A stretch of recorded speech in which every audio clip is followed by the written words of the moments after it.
Cette grande émission, la retraite chrétienne avec Yves Pan, tous directeur des infos. La fin avec la série continue, toujours la voix de cette grande promo TV avec le boss américain Rafungi de Los Angeles. Merci à toi. Reste quand le super pro caméraman va RDC. Voilà, nous sommes déjà avec le maître avatar Jean-Pierre Manzolo, Ouboutouna Kimi, Boulkagipé Mwamingui. Et c'est vrai, ça fait un temps que tout le monde est suscité. Les lots, ça me permet de que les lots tout année encore tout sur le il va payer santé. Et puis, na activité ni à Bombeli Bisso. Bonjour maître avatar, Jean-Pierre Manzolo. Bonjour frère Yves et bonjour aussi Nabala. Merci pour l'invitation. Voilà, merci. Tant que belé, bande de belé, le suscité, c'était dit à quoi absence là. Dans les salles qui na zami, c'est qui moi doit aller voyage pour tout que meke quand on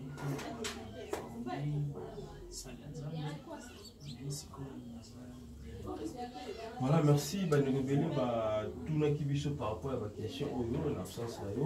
Et tout le qui pourquoi pas tout comme ça, il y a Jean-Pierre Manzolo, maître avatar, et il y a rôle, il y a pentacle, les animes, est-ce que les animes bibliques aussi, mon Nzambé a pour ça la pentacle pour la bonne.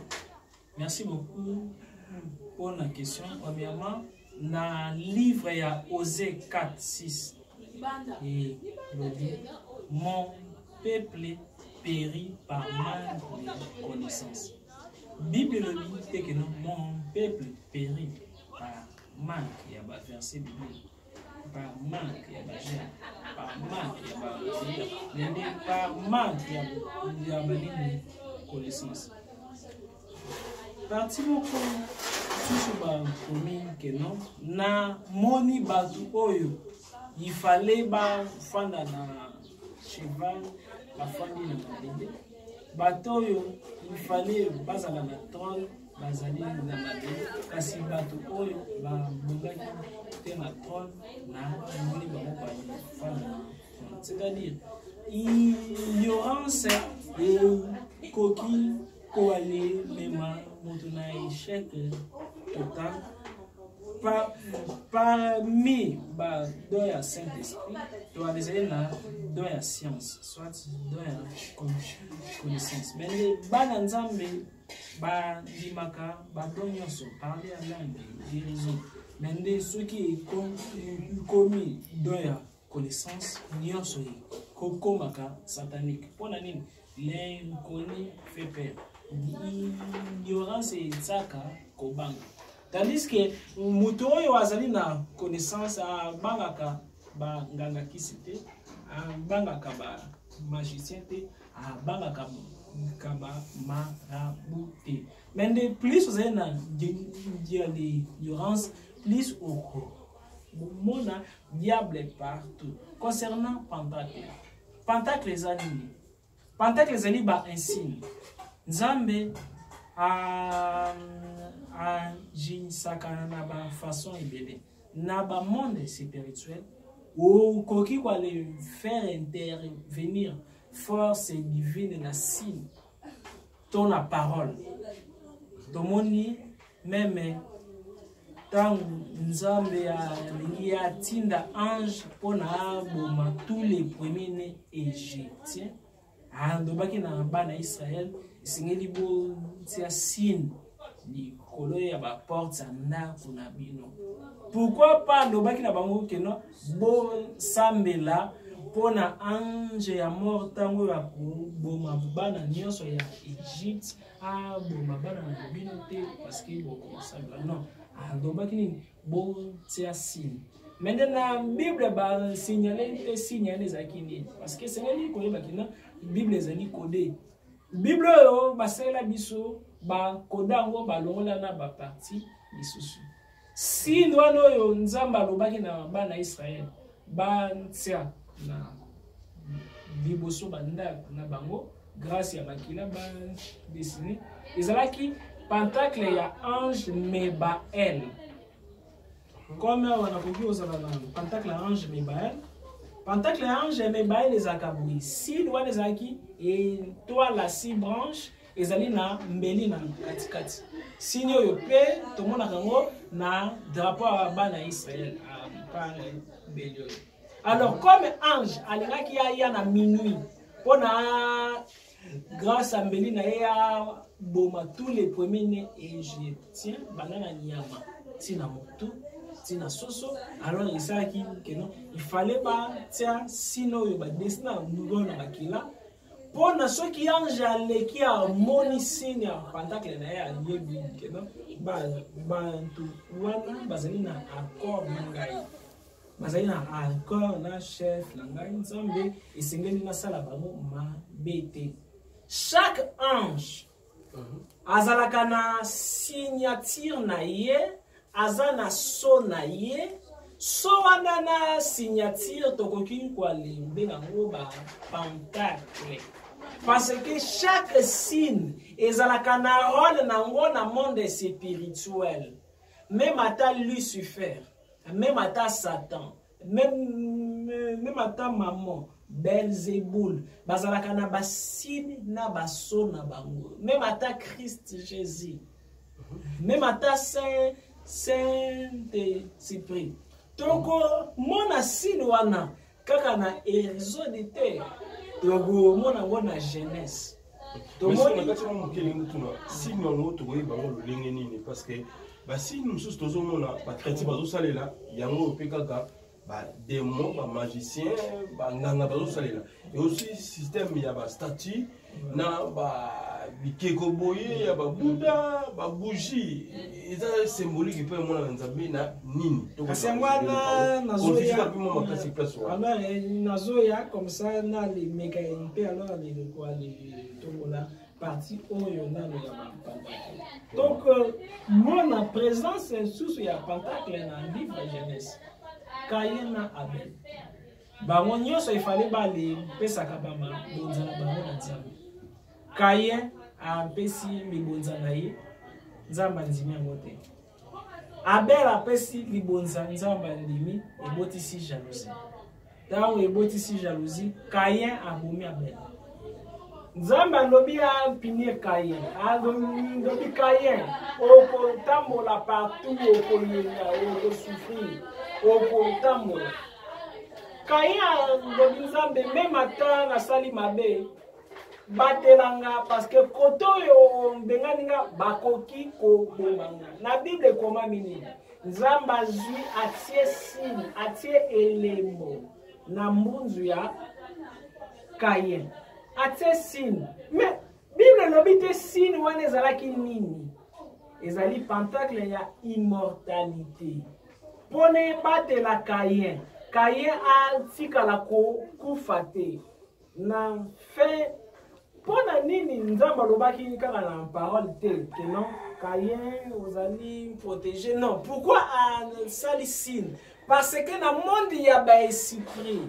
Ba signe ezalaka très important. Signe et accompagné à ba parole. Tomoni même Jésus ezalaki sambeleli avec le nez azui signe atiena eloni na ye. Tomoni même la Bible balobi Paul abandaki wa le bengana ba démon na signe ya mosapi. Chaque signe ezali na influence na ngona monde spirituel. Kaye a kufaka te na vie na ye tango bumeli akomaka mon pépé parce que bataki ye pentacle ya immortalité na maboko nzambe ye moko. Alors déjà c'est déjà ba pentacle.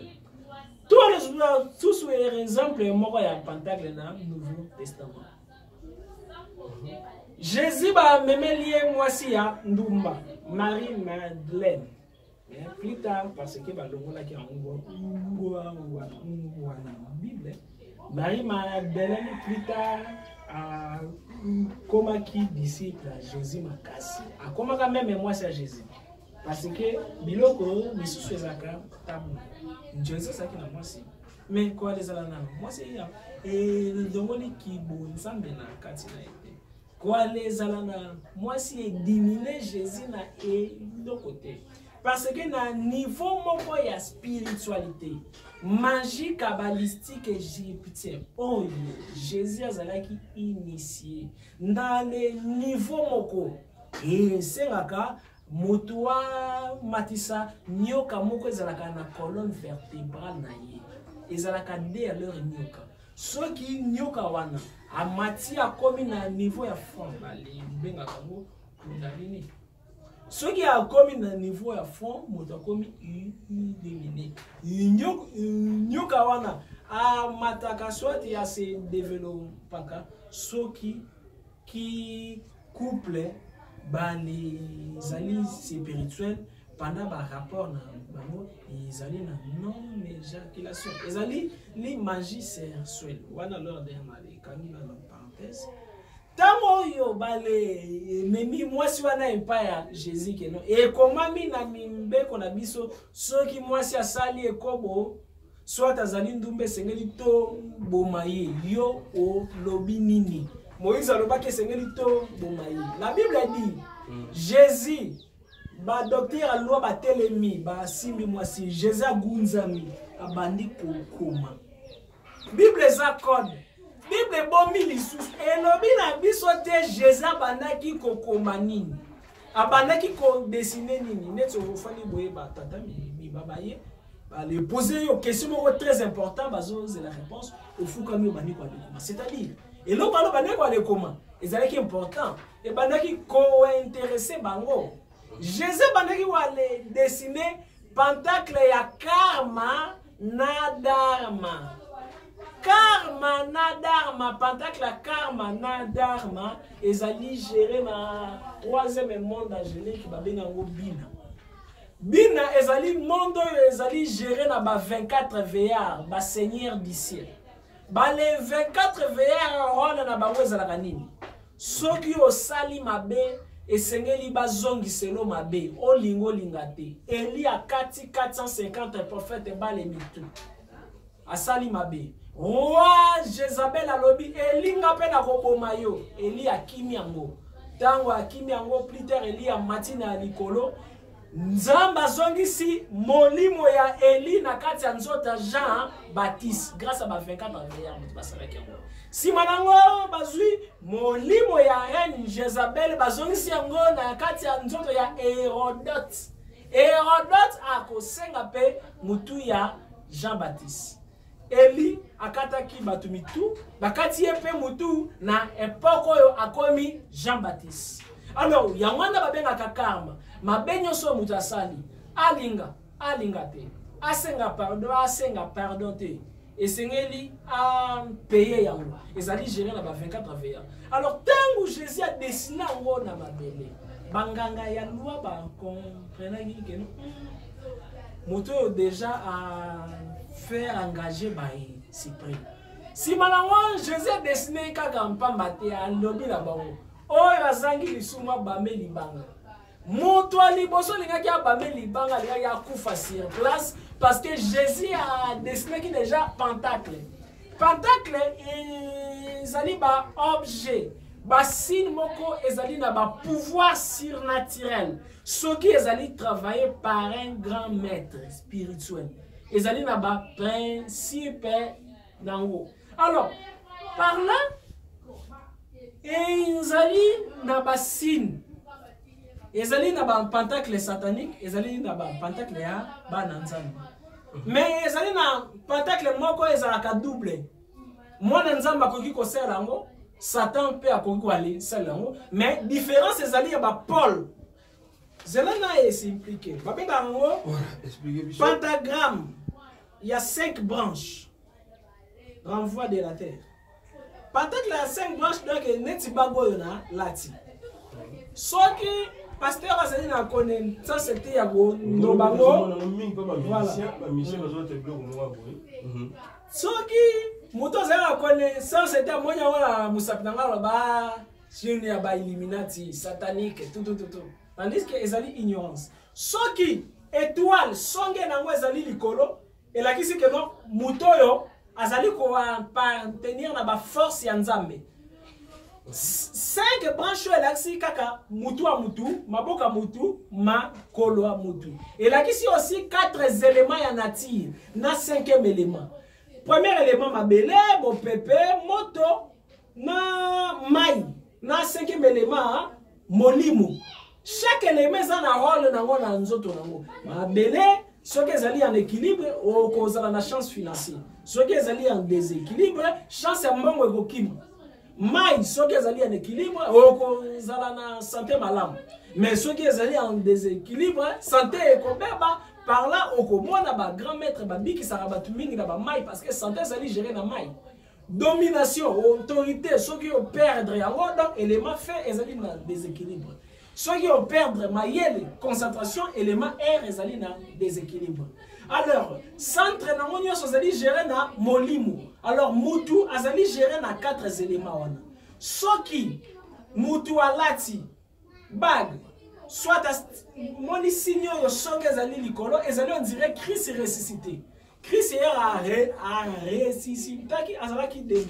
Mais ceux qui ont renversé c'est comme signe satanique parce que Lucifer tango yoba boka qui azaki mutu na se makolo likolo.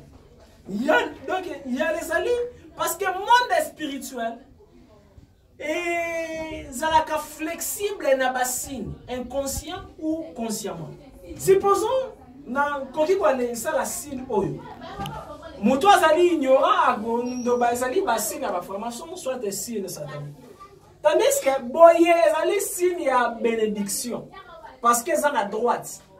Mais ceux qui n'a changé na tient à gauche et comme signe satanique, signe ya malédiction. Monde satanique. Directement sur kasi yazali na tous les deux ni chaud ni froid. Parce que Satan a salé le côté. Nzambe mutu a créé nyonso. Satan avant azala Satan azalaki étudiant na kati ya université ya Nzambe. Lucifer azalaki professeur na deuxième monde angélique oyo tobenga wana kombo ya Akma. Oyo laksi la sagesse. Mondo ezali habité na ba chérubin. Chérubin. Ba les chérubin bazalaka na mayele makasi. Azwaka connaissance. Tango akomi rebelle, babotolaki mayele te. Maëlle wana asalelaki yango renversé parce que bali bwakaki. Akomi kwa laisser lango ndenge ya mabe. Alors, hormis wana, rola babouji na spiritualité zanene. Bon, avant nanu na lekananu na babouji. Mais avant que babouji na que ça aussi mon message moka bien pour la Nzambe ba surtout ba fille ou abima na ba tunduso abimi na mobali a éjaculé et mususu mobali apesaka montant moko kaka wana 3000 ata baki wapi 3000 mususu 6000 expliquez biso imagine ya nakati wana ya mobali abimi na mwasi a éjaculé bandeko mususu tamsa na mwasi moko mobali bongo plutôt bimana ya ndenge wana expliquez biso na to comprendre wana nakati nini esale maka wana nakati puis ezaka ndenge nini pour que mwasi a comprendre que mobali wana aza magicien yoka biso yoso na mukili tozala nanu déjà ba magicien. Magie est vouti na grec la gisi magok la gisi sage. Mais magicien satanique aza magicien Nzambe azali. Alors ceux qui esengeli na mpesa ba ndeko basi tope ba mibali ba conseil esengeli na ndobela bango porte nini malédiction et côté laka.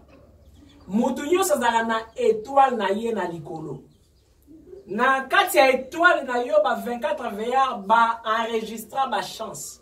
Ba grâce nombre ya mbongo nyonso okosima na mokili ezali na étoile na yo. Nombre ya ba galère okozala nango ezali na ba étoile na yo. Mais diable a créé kate mais azali na ba banque esengeli bato yo balukaka ki c'est pas na ye bazwa mbongo mais ye asalaka chance te akozwa ngo wapi. Ba force du mal bakoki komona lobby na yo kaka ndenge Jésus ba 3 rois mages ba ebaki ki azali mokonzi.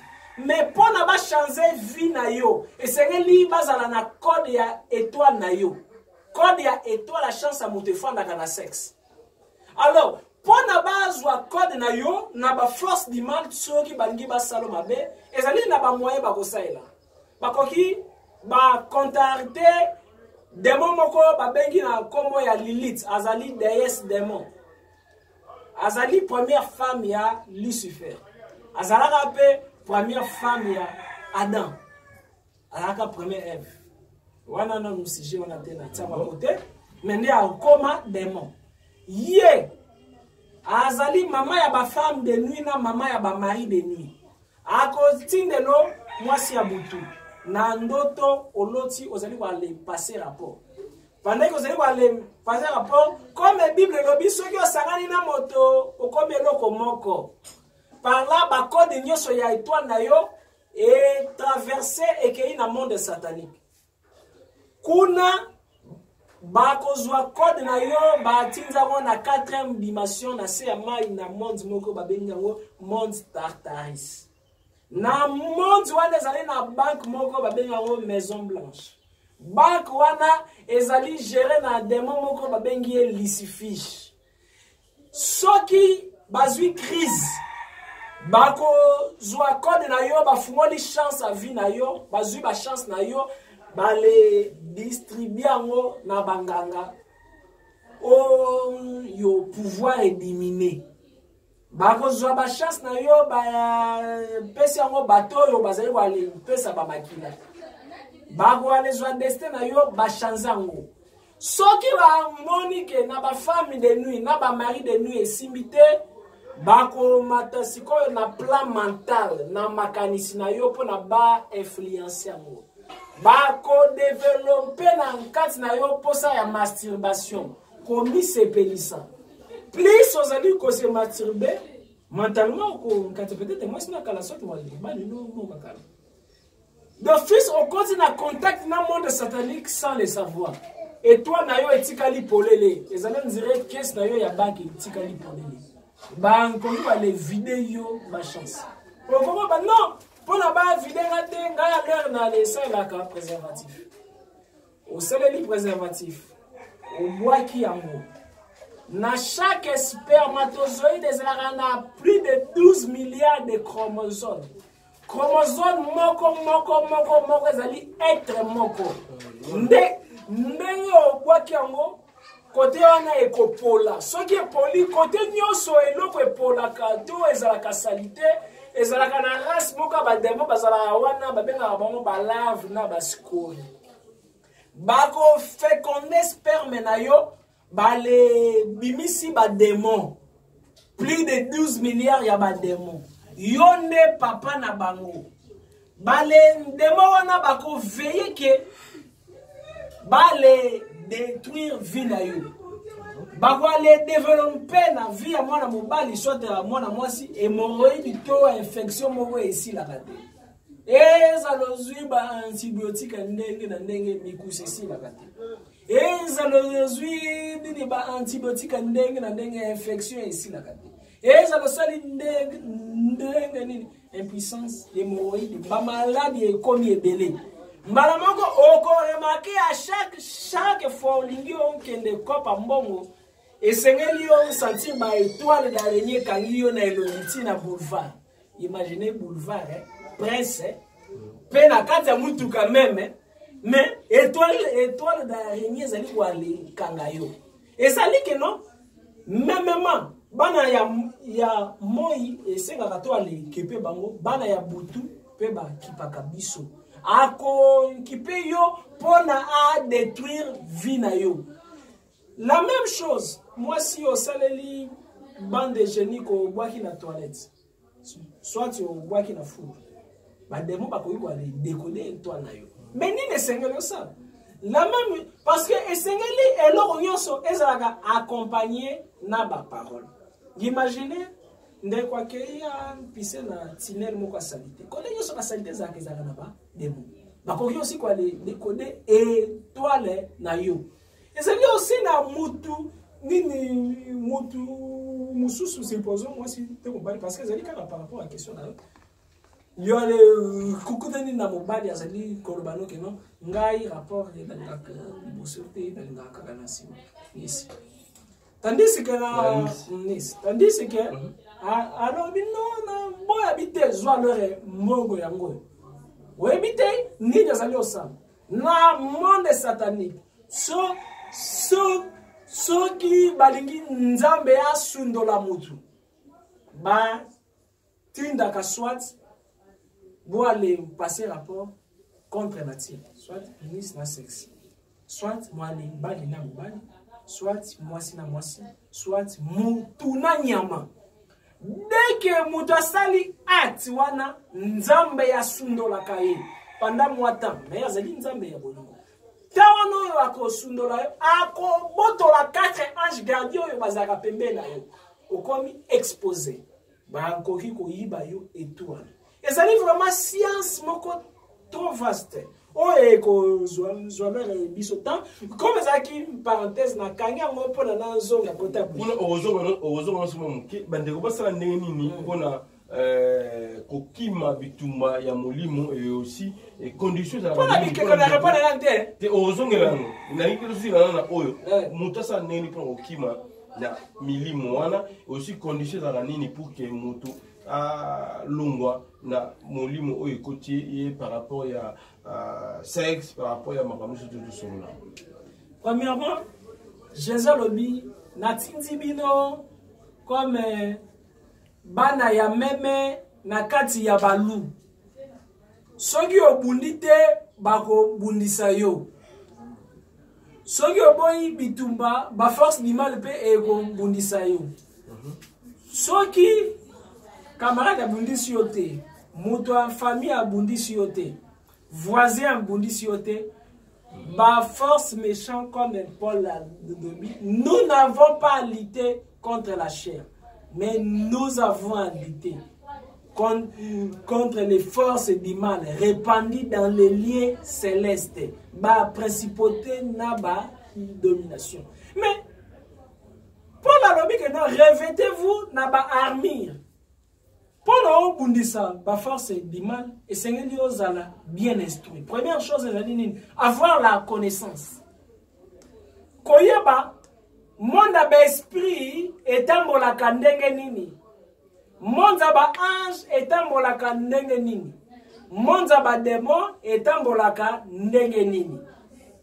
Si manango, yava na s'engager la guerre, na ba milimo mabe, basambe la kandenge nini précaution nini na koki kozwa esengele mutwa ye bakeno ezalaka na deux guerres ezana guerre interne na guerre externe mutwa azali microcosme univers eza macrocosme na grec micro veut dire petit cosmos veut dire univers macro veut dire grand cosmos veut dire univers mutu pona abunda bitumba ya libanda esengeli ya longa nanu bitumba ya kati ya nzoto na ye.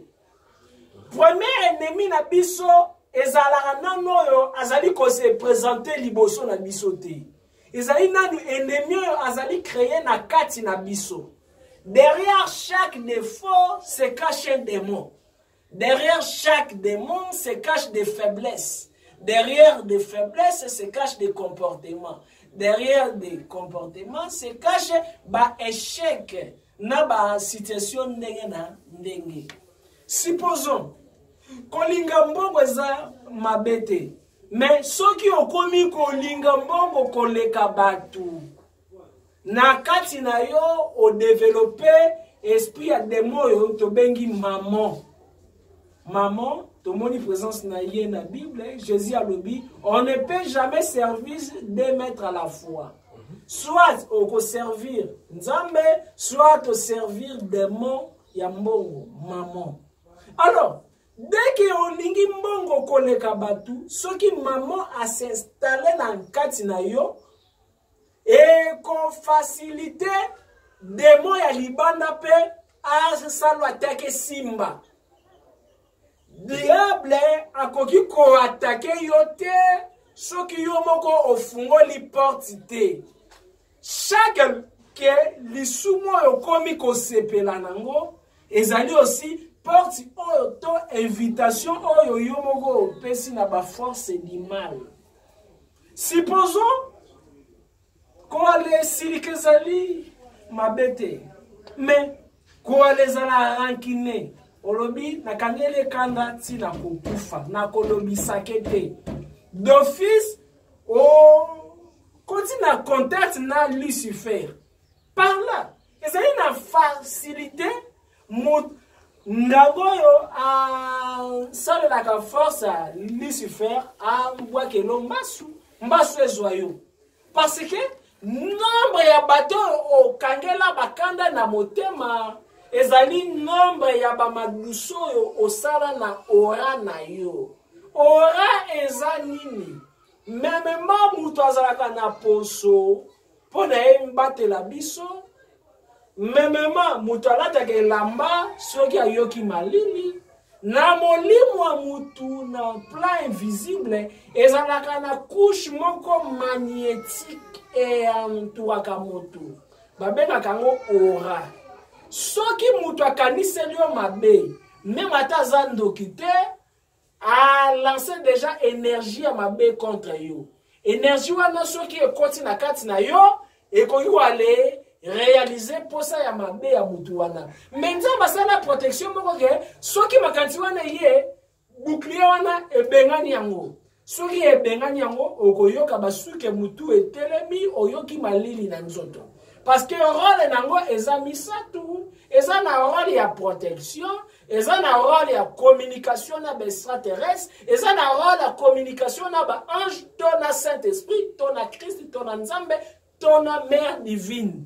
Mais soki ezui ba attaque ebele, soki yo moko okangeli baninga kanda na motema, ora na yo ekotoboka, ekokoma fragile.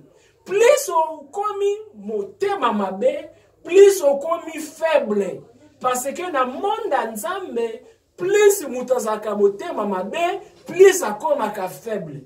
Plus mutazaka motema monene, plus akomaka puissant. Maintenant dans le monde satanique, plus mutazaka motema mabe, plus akomaka puissant. Plus akomaka gentil, plus akomaka faible. Alors, yo mibengi mwana nzambe. Mais oza na motema mabe, oza rancunier. Oko tambola toujours église après église pour nous luka solution. Tango yo solution ezali pasteur na yote. Solution ezali ba église ozali ko tambola te. Solution ezali motema na yo okanga batu combien. Oyina batu combien. Kaka wana te nyonso oyo mutu a développé pakana kati na ye kobanga déjà ezalaka mpe nini simple ndeko ndambaka ndelote okoki ampar wana plus mutu a développé kobanga ezali aussi na ba démon ya kobanga. Kobanga eza naturel, mais soki okomi esclave ya kobanga, on développer des mots moko na kati na yo. Mbala moko plus ozali kobanga, ba force dimane bazalaka a tirer na ba kobanga na biso, na ba doute na biso. Mbala moko eko fragiliser yo. Mais na yango pona o bunda malamu na monde spirituel et c'est lié aux na ba connaissance ya base. Connaissance à base wana eza nini? Premièrement, et c'est lié oyeba ozanani. Mutu azanani awuti wapi azosala nini na mokili. Yango na ba sujet na kolobela vraiment nini na conférence. Soki oyebi ozanani outi wapi ozali kwa le sala nini na mokili o compris avec précision. Alors soki omi yebite role nini to les ali na ngona monde oyo to outi wapi pona yo sele souvenir ozala kanango ezali ke non vina nga ebanaki tango yo mama botaki ebanda wana te outaki quelque part na le conférence wana na ko révéler mutu awutaki wapi réellement mission na ye eza nini. Mission na ye ezali kaka te ko salozwa mbongo te wana ezali ba matabisi. Mais mission na vraiment eza nini? Plus okozala na connaissance wana élargie oyo na kompesa na conférence. Plus okolonga na bituma ya limo.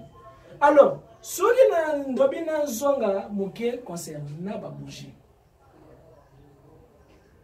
Mêmement toi les alaka ba antenne ya téléphone ba antenne ya TV bougie ozala mutu nzambe ozala mutu satan ekreaka ba connexion soki mwana nzambe apelisi bougie a créé connexion na monde ya lumière soki mwana satan apelisi bougie a créé connexion na monde ya ténèbres opesa bougie te muto azaka déjà na lumière moko na kati na ye. Mais pona kaka o stimuler yango. Déjà lo ezala na kati na yo. Ezalo tiete ezala mingo. Mais pona stimuler yango boyamba bato mususu esengaka atango libanda. Mais yo ozali wale telemela muto apelisaka bougie libanda. Tango yo na âme na biso ezala na partie moko ezaka tabernacle. Na tabernacle balobi que non lumière ekufaka te. Na Matthieu 6 Jésus andobi bon veille que lumière na bino ekufa te parce que mutu na kati na zaka na lumière moko. Alors lumière wana ezalaka pona créer connexion entre humain na divinité azali na kati na ezala na connexion. Ezali seulement pona faciliter connexion. Mais chaque bougie, couleur à bougie, elle a aussi la signification. Parce que couleur à bougie, elle a aussi, même co-influencer aussi couleur à aura. Parce que aura, dans le domaine qui elle a 7 couleurs. Couleur, il y a jaune, ceux qui ont développé en haut, ceux qui ont l'équipe et même Yamutu, ou qui ont biki ça y est, ou sembler les mutu biki. Couleur il y a vert, ceux qui ont développé en gros, au Sambeleli Moto, a eu chance financière. Donc tous les couleurs, elles allaient dans la bassine. Parce qu'il y a un monde spirituel. Ceux qui déjà, ils allaient déjà dans la connaissance élargie. Au coquille au lobby, na lingena ensemble là, pour n'ensemble là, on peut avoir chance à mon parce que batu mingi, on a la chance à mon. Au coquille aux huit bougies à vert. Parce que couleur verte, elle a qui sa richesse, elle a qui sa zamba, elle a qui sa richesse. Alors, aux bougies à vert. Et c'est les premièrement bougies wana au consacré en haut. Parce que la 4 bougies ils appellent na 4 éléments. Bougie ndenge pe na kaboye, ezali na ba esprit invisible et circulaire na 4 nango. Eza na mai, eza na mopepe, eza na moto, eza na mabele. Tous les 4 éléments on a loba qui parole nango à synthèse. Alors, et c'est nous consacrer en haut pour comme un habit spirituel. Ceux qui ont pensé que vous allez pour éclairer Naku. Mais ceux qui n'ont pas salle dans mystiquement, et c'est que nous consacré en haut. Bah consacrer quand n'engeni. Et ça dit court maintenant dans une peut ça introduction.